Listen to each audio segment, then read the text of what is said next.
Louvado seja nosso Senhor Jesus Cristo. Hoje é dia 4 de outubro, estamos no 27º domingo do tempo comum e o evangelho de hoje é de Mateus, capítulo 21, versículos 33 a 43. Naquele tempo, Jesus disse aos sumos sacerdotes e aos anciãos do povo: escutai esta outra parábola. Certo proprietário plantou uma vinha, pôs uma cerca em volta, fez nela um lagar para esmagar as uvas e construiu uma torre de guarda. Depois arrendou-a a vinhateiros e viajou para o estrangeiro. Quando chegou o tempo da colheita, o proprietário mandou seus empregados aos vinhateiros para receber seus frutos. Os vinhateiros, porém, agarraram os empregados, espancaram a um, mataram a outro e ao terceiro apedrejaram. O proprietário mandou de novo outros empregados, em maior número do que os primeiros, mas eles os trataram da mesma forma. Finalmente, o proprietário enviou-lhes o seu filho pensando: ao meu filho eles vão respeitar. Os vinhateiros, porém, ao verem o filho, disseram entre si: este é o herdeiro. Vinde, vamos matá-lo e tomar posse de sua herança. Então, agarraram o filho, jogaram-no para fora da vinha e o mataram. Pois bem, quando o dono da vinha voltar, o que fará com esses vinhateiros?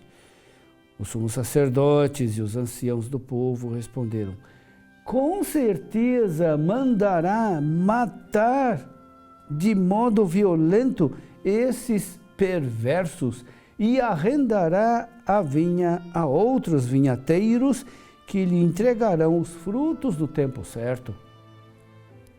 Então Jesus lhes disse: vós nunca lestes nas Escrituras: a pedra que os pedreiros rejeitaram tornou-se a pedra angular.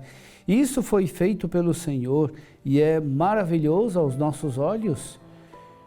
Por isso eu vos digo: o reino de Deus vos será tirado e será entregue a um povo que produza frutos. Meu irmão, minha irmã, Jesus começa dizendo: escutai esta outra parábola. É como se Jesus tivesse dito: ainda tenho outra palavra de repreensão, de advertência, de julgamento. Ainda não terminei.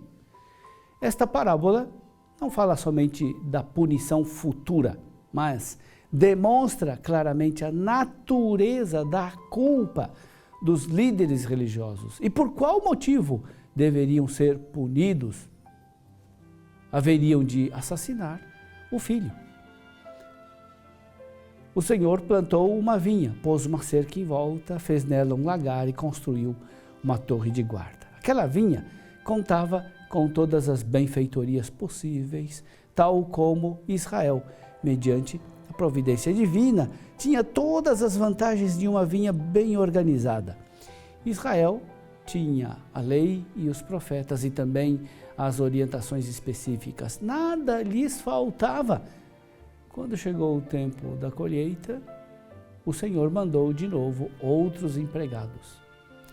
A impiedade não se modificou com a passagem do tempo, apesar de haver um aumento do número dos profetas enviados. Pelo contrário, o envio de outros profetas serviu para intensificar a violência daqueles vinhateiros. Ao invés de aumentar a produção dos frutos de justiça, aqueles lavradores ficam ainda mais pervertidos, pensando que podem escapar do castigo. O proprietário para eles está longe e eles pensam que suas ações más podem escapar do castigo. Eles parecem presos e cegados pela noção de que nenhum castigo lhes sobrevirá. Essa atitude só causa a piora da situação moral e a desintegração da consciência moral. Não é o mesmo que acontece hoje.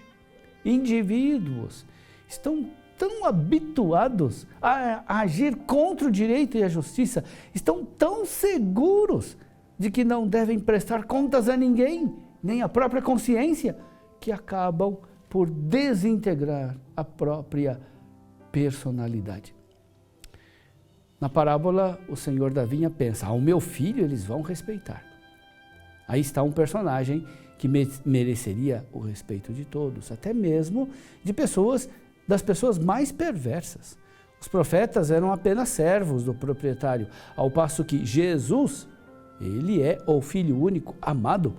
A expressão, respeitarão o meu filho, mostra quanto é grave a culpa quase inconcebível de não terem acolhido reverentemente o Filho de Deus.